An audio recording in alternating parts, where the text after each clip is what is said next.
అందరికీ నమస్కారం. నేను మీ దేవి. శాడిస్ట్ మొగుడు 75వ భాగం. రచయిత వనజ గారు. ఈశ్వరి జానకిని చూసి ఏడుస్తుంటే కౌసల్య గారు డెలివరీ అయ్యేలా ఉందని హాస్పిటల్కి తీసుకుని వెళ్దాం, ఇంట్లో ఎవరూ లేరా అని అడగటంతో అందరూ బయటికి వెళ్ళినట్టున్నారు అత్తయ్య అని చెప్పింది జాహ్నవి అందరికీ. చివరిగా ఇంట్లోకి వస్తున్న అయాన్ జానకిని చూసి ఫాస్ట్గా రియాక్ట్ అయ్యి ఎవరికైనా కార్ డ్రైవింగ్ వస్తే స్టార్ట్ చేయండి అనడంతో జాహ్నవి కార్ కీస్ తీసుకొని బయటికి పరిగెత్తింది. ట్విన్ బంప్తో బబ్లీగా అయిన జానకిని మోయడం తనకు ఒక సవాలైన తల్లిని బిడ్డని కాపాడాలని దృఢ సంకల్పంతో జానకిని ఎత్తుకున్నాడు అయాన్. అలా జరగడంలో అతని షర్ట్ గుండెల మీద పక్కకి పోవడంతో అనుకోకుండా అది చూసిన ఈశ్వరి షాక్ అయిపోయింది. కానీ అప్పుడు పట్టించుకునే సిచ్యువేషన్ ప్లస్ టైం కూడా లేకపోవడంతో ఫాస్ట్గా బయటికి పరిగెత్తింది. కౌసల్య ఫాస్ట్గా వెళ్ళండి ఉమా, నేను కావాల్సినవన్నీ తీసుకొస్తాను, ఏ హాస్పిటల్లో నాకు ఫాస్ట్గా ఫోన్ చేసి చెప్పండి గాబరాగా జానకి రూమ్కి వెళ్ళింది కౌసల్య. అయాన్ ఎత్తుకుని కార్ బ్యాక్ సీట్లో పడుకోబెట్టడంతో జాహ్నవి స్టీరింగ్ అందుకుంటే ఉమా జానకి కాళ్ళ దగ్గర కూర్చుంది.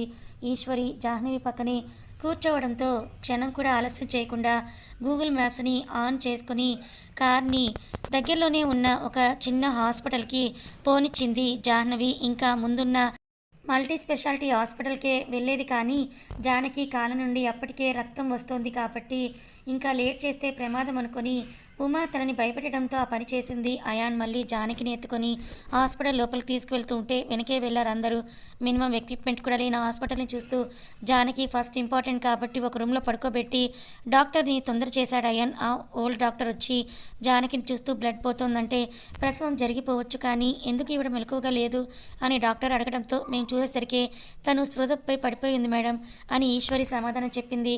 ఆ అదుర్పాటికి జాహ్నవికి పొట్టలో నొప్పి పుట్టి ఒక చోట కూర్చొనుంది. కానీ అజిత్కి మాత్రం కాల్స్ చేస్తూనే ఉంది. కానీ అక్కడ తను ట్రాఫిక్లో నుండి బయటకు వచ్చి తన ఫోన్కి వచ్చిన నోటిఫికేషన్ని తీసుకొని జానకి హాస్పిటల్ వైపు కాకుండా ఇంకో వైపుకి తన కార్ స్టీరింగ్ని తిప్పేశాడు అజిత్. పేషెంట్ నేమ్ని రాసుకొని ఒక ఇంజెక్షన్ ఇచ్చింది డాక్టర్. దాంతో 5 నిమిషాల్లో జానకికి స్పృహలోకి వచ్చింది. పురిటి నొప్పులు మొదలయ్యి ఆమె ఆ నొప్పులతోటే అరుస్తూ అమ్మ అని గట్టిగా అరుస్తూ అభి కోసమే తను ఎదురు చూస్తూ ఉంది రూమ్లో డోర్ వైపు. అమ్మ రామ్ అని అంటూ ఉమని పట్టుకొని ఆమె అడుగుతూ ఉంటే జానకి, నీకు డెలివరీ టైం దగ్గర పడింది, బేబీ కూడా పొజిషన్లోనే ఉన్నట్టుంది కాబట్టి నువ్వు ఇప్పుడు త్వరగా పుష్ చేసేస్తే ఇంకొంచెం ఓపిక తెచ్చుకొని అని డాక్టర్ చెప్తూ ఉంటే తను శతవిధాలా ప్రయత్నించింది జానకి.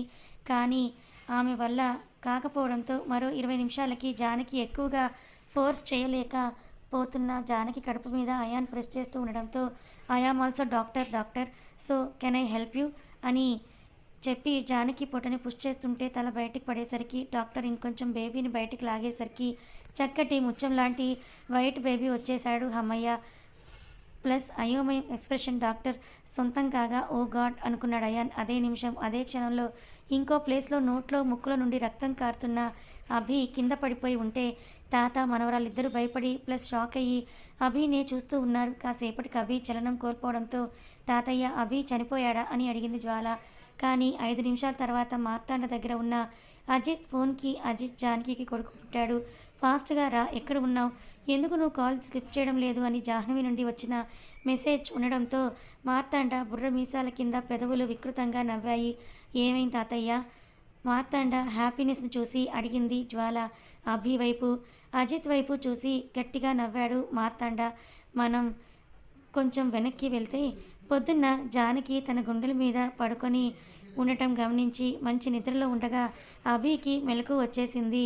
వెంటనే ఎందుకు, ఏమైంది, నా మనసు ఎందుకు ఏమీ బాగోలేదు అనుకుంటూ జానకిని కాసేపు చూసుకొని ఆమె తల మీద ముద్దు పెట్టి తన పిల్లలతో కబుర్లు చెప్తూ ఎప్పటికీ మీరు బయటకు వస్తారా, నాకు ఒకసారి మిమ్మల్ని ఎత్తుకొని ఆ తర్వాత చనిపోవాలనిపిస్తోంది, మీ అమ్మకి డబుల్ సర్ప్రైజ్ ఇవ్వాలి, నేను లేకపోయినా అమ్మని బాగా చూసుకోవాలి సరేనా అని వాళ్ళకి మాటలు చెప్తూ ఇంకో గంట టైం అవగొట్టేశాడు అభి.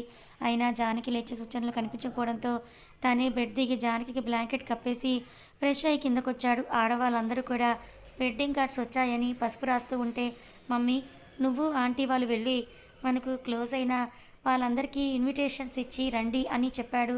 అజిత్ హాల్లోనే ఉండడంతో అజిత్, ఈరోజు నాకు ముఖ్యమైన పని ఉంది, నేను ఒకరిని మీట్ అవ్వాలి ఇమీడియట్గా, if you don't mind please ఆఫీస్కి వెళ్ళి నువ్వు చూసుకో అని అజిత్కి చెప్పాడు. ఇంకా ల్యాప్టాప్ ముందేసుకొని కూర్చున్న కశ్యప్ నుండి దాన్ని వేరు చేసి, బాబు పెళ్ళికొడుకు తమరే, వెళ్ళి కొంచెం వెడ్డింగ్ హాల్ డెకరేషన్ మిగతా వర్క్స్ అన్నీ చూసుకో అని అంటూ బలవంతంగా కశ్యప్ని కూడా బయటకి తోశాడు అభి. మాన్సీని చూస్తూ, మను, నీకు ఎలాంటి అవుట్ఫిట్స్ ఏమీ కావాలో అన్నీ కూడా క్లియర్గా తీసుకో, కావాలంటే జాహ్నవి హెల్ప్ కూడా తీసుకో, తనకి మోడలింగ్ బాగా తెలుసు అని ఎవరి పనులని వాళ్ళకి పురమాయిచ్చి వెళ్తూ ఉంటే ధనుంజయ్ కూడా బయటికి రావడంతో, డాడీ కొన్ని డేస్ కశ్యప్ని మన కంపెనీ సీఈఓ కాబట్టి ఎవరైనా అఫీషియల్ పార్ట్నర్స్ ఇన్వైట్ చేయాలనుకుంటే డ్రైవర్ని తీసుకొని మీరు వెళ్ళేసి రండి అని చెప్పాడు. అందరిలో ఒకటే క్వశ్చన్, అభి ఏంటి ఇంత యాక్టివ్గా ఉన్నాడని. కానీ అడిగే అంత అవసరం ఎవరికి రాలేదు కాబట్టి అభి చెప్పిన పనులు చేయడానికి వెళ్ళారు. జగతి, గిరి, జగదీష్ మాత్రం తమ ఇంటికి ముందే వెళ్ళిపోవడంతో వాళ్ళు అయోధ్యలో లేరు. అభి తనకొచ్చిన కాల్ కోసం ఆలోచిస్తూ ఎయిర్పోర్ట్కి వెళ్తూ ఉన్నాడు. డాక్టర్ థామస్తో కాల్ మాట్లాడుతూ, అభిరామ్ అని ఆయన పిలవగానే, ఎస్ డాక్టర్, అతను ప్రొఫెసర్తో మాట్లాడి ఫీల్డ్ వర్క్ చేయిస్తాను, అట్లీస్ట్ ట్రై చేస్తాను, సక్సెస్ అవుతుందని 60% హోప్ ఉంది. అంటే నేను నీకోసం ఇండియా పంపుతున్నాను, పేరు అయాన్, నీకు అతని పిక్ పంపాను, నువ్వే వెళ్ళి పిక్ చేసుకో, ఈ పాటికే ల్యాండ్ అయి ఉంటాడని చెప్పి థామస్ కాల్ కట్ చేయడంతో అయాన్ ఫోటో ఓపెన్ చేసి కార్ని ఇంకొంచెం ఫాస్ట్గా డ్రైవ్ చేస్తూ వెళ్ళాడు అభి. కానీ ఏం జరిగిందో తెలియదు. సడన్గా తన ముక్కులో నుండి ఎక్కువగా బ్లడ్ క్లాట్స్గా రావడం మొదలవడంతో కార్ని ఒక సైడ్కి ఆపేసి అలాగే క్లీన్ చేసుకుని ఇమీడియట్గా వేసుకునే ట్యాబ్లెట్స్ కోసం అంతా కూడా చూశాడు. కానీ అవి కార్లో లేవని తెలిసి షర్ట్ అని తల కొట్టుకొని ఎలాగోలా కంట్రోల్ చేద్దాం అని అనుకున్న టైంకి చెవుల్లో కూడా బ్లడ్ రావడం మొదలైంది అభికి. ఇక నువ్వే నాకు చివరి క్షణాల అని అభి అనుకునే అంతలో జ్వాల విత్ తాతయ్య అక్కడికి వచ్చారు. అసలు ఏం జరిగిందంటే, అభి కారులో ఒంటరిగా వెళ్ళడం చూసి జ్వాల ఏర్పాటు చేసిన అతను ఆమెకి ఇన్ఫామ్ చేయడంతో దొరికిందే సందంటూ రయ్యమని వచ్చేసారు ఆ ఇద్దరు. కానీ వాళ్ళకి షాక్ కొట్టేలాగా చేసింది అభి సిచ్యువేషన్. తాతయ్య ఏమై ఉంటుంది అని అడుగుతూ అభిని బయటికి తీయడానికి ట్రై చేశారు. లక్కీగా అంతకుముందే అభి కూడా మౌత్ వాష్ చేసుకోవడానికి అంతకుముందే కార్ దిగడంతో అది అన్లాక్లో అలాగే ఉండటం కూడా జ్వాలకి ప్లస్ పాయింట్ అయ్యి అభిని బయటకు లాగాలని చూసింది. కానీ అది తన వల్ల అవ్వకపోవడంతో తనకి మ్యాటర్ని ఇన్ఫామ్ చేసిన అతను అలాగే మార్తాండ ఇద్దరూ కలిసి అభిని బయటకు లాగారు. ఎవరో తనని బయటకు లాగుతున్నారని తెలిసినా కూడా ఏమీ చేయలేని పరిస్థితి అభిది. దాంతో ఎవరు ఎవరు అని చుట్టూ ఉత్తి చేతుల్ని ఊపుతూ ఉన్నాడు అభి.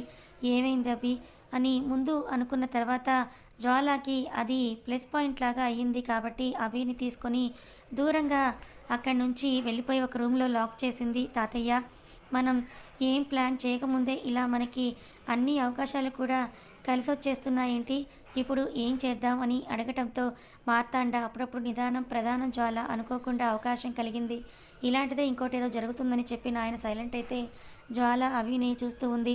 ఆ టైంలో అజిత్ ట్రాఫిక్ సిగ్నల్లో చిక్కుకుపోయాడు. ఫాస్ట్గా జానకి దగ్గరికి వెళ్ళాలన్న ఆలోచన జ్వాల జితేంద్ర కోసం వేసిన ప్లాన్లో బలయ్యి ఆమె పంపిన అభి వీడియో చూసి జ్వాల లొకేషన్కి చేరుకున్నాడు. అజిత్ చెవుల్లో ముక్కుల నుండి బ్లడ్ వస్తూ అభి ఒళ్ళంతా రక్తమయం అయి ఉండడంతో జానకిని చూసుకోవడానికి అక్కడ చాలామంది ఉన్నారని అభి కోసమే వచ్చిన అజిత్ అతను ఏమైనా ఎక్స్ట్రా చేస్తే అభిని చంపేస్తానని బెదిరించడంతో అతని కాళ్ళు చేతులు కట్టేసినట్టుగా అయ్యింది.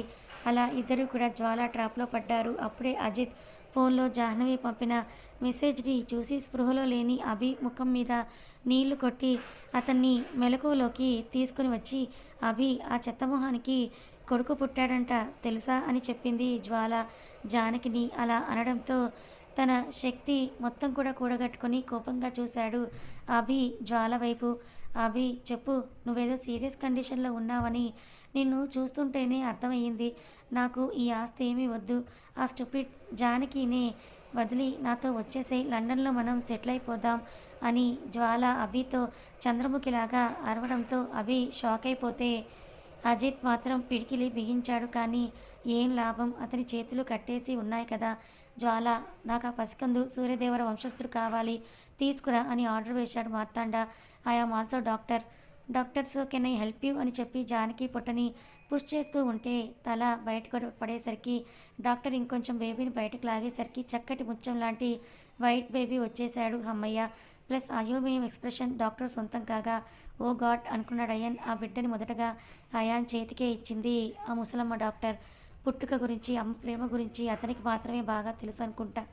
అందుకే ఆ బిడ్డని చూడగానే ఒక కన్నీటి చుక్క తన కంట్లో నుండి అతని ప్రమేయం లేకుండానే జారిపోయింది. అతను ఇండియా రాకపోయి ఉంటే ఇలాంటి అద్భుతమైన క్షణం కోల్పోయేవాడేమో అని అనుకుంటూ 2 గంటలు వెనక్కి వెళ్ళాడు అయాన్. తను వచ్చి ప్రొఫెసర్ థామస్ చెప్పడం వల్ల అభికి తన ప్రాక్టీస్లో ట్రీట్మెంట్ ఇప్పించడానికి కాబట్టి జ్వాలాకే తెలియనివ్వలేదు.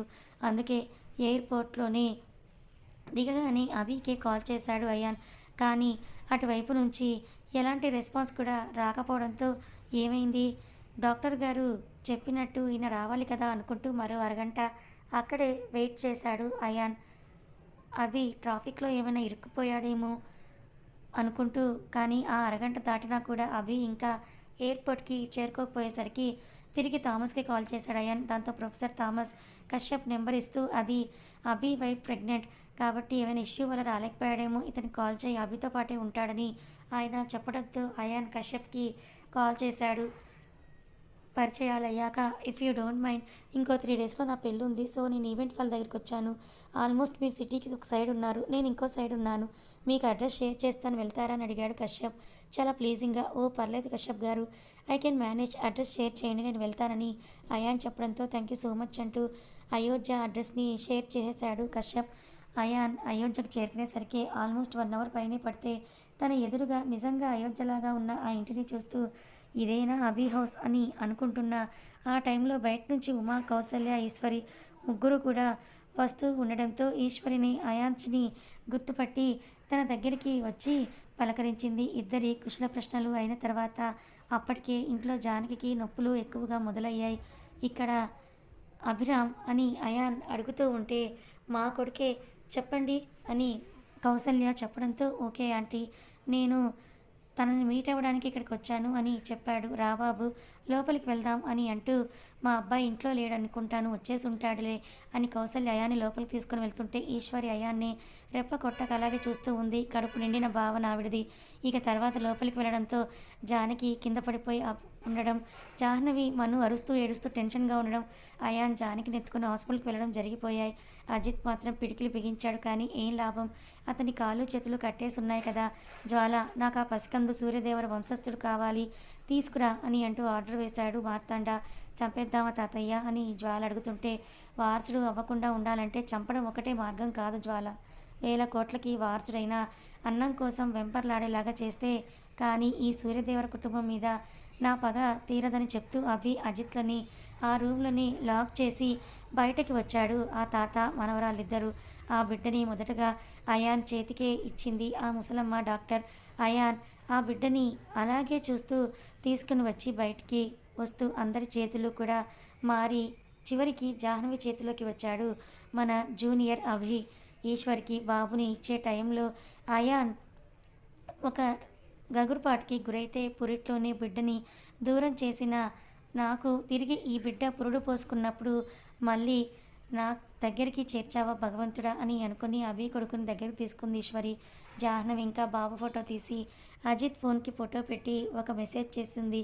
అందరూ డాక్టర్ అక్కడ జానకిని క్లీన్ చేస్తున్నారు, అందుకే ఇంకా బయటికి రాలేదనుకొని బిడ్డని టవల్లో ఉంచి లేబర్ రూమ్ వైపు చూస్తూనే ఉన్నారు. మరో అరగంట అయినా కూడా డాక్టర్ బయటకి రాకపోవడంతో వీళ్ళే లోపలికి తొంగి చూసే టైంలో అక్కడికి చేరుకుంది జ్వాల. ఆంటీ అని కౌశల్యని పిలిచింది.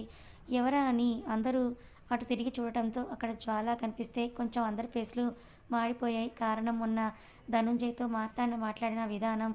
ఆంటీ నేను మీకోసమే వచ్చాను, అభికి యాక్సిడెంట్ అయింది ఆంటీ, నేను వేరే హాస్పిటల్లో జాయిన్ చేసి వస్తున్నాను, మీరు ఇక్కడ ఉన్నారని తెలిసి అని జ్వాల నటించడంతో అందరూ అదే నిజమని నమ్మారు. కానీ జాహ్నవి అయాన్కి మాత్రం జ్వాల మీద డౌట్ రావడంతో ఆమెని డౌట్గా చూశారు. అరే నిజం ఆంటీ, ఎందుకు అలా చూస్తారని చెప్పి ముందే తను సెట్ చేసుకున్న పిక్స్ని అందరికీ చూపించింది. అందులో అభి మొత్తం కూడా బ్లడ్తో నిండిపోయి ఉండడంతో ఎక్కడమ్మా పదమ్మా అని అంటూ కౌసల్య ఏడుస్తూ అడుగుతూ ఉంటే నాతో పాటు రండి అని అంటూ తీసుకువెళ్ళింది. ఎందుకు ఇప్పుడు అంత ఓవర్ యాక్షన్ చేస్తావు, నిజంగా అభి బావకి యాక్సిడెంట్ అయ్యిందా అని జాహ్నవి అడగడంతో ఏంటి భార్యాభర్తలు మంచిగా మారిపోయారా, నీ మొగుడు నా దగ్గరే ఉన్నాడు అండ్ నీ ప్రాణం కూడా నా దగ్గరే ఉంది అని చెప్పింది జ్వాల. అయాన్ జాహ్నవిలను చూస్తూ అయాన్ అన్నిటికీ తెగించేశాడు కాబట్టి జాహ్నవి గారు మీరు వెళ్ళండి, జానకి దగ్గర నేనుంటానని చెప్పాడు. అజిత్ మీద ప్రేమ పెంచుకుంటున్న జాహ్నవి అక్క జాగ్రత్త అయాన్ గారు, నేను బావని చూసి మళ్ళీ అజిత్తో ఇక్కడికి వచ్చేస్తామని చెప్పి వెనక్కి చూస్తూనే జ్వాలతో పాటు కదిలిన జాహ్నవి.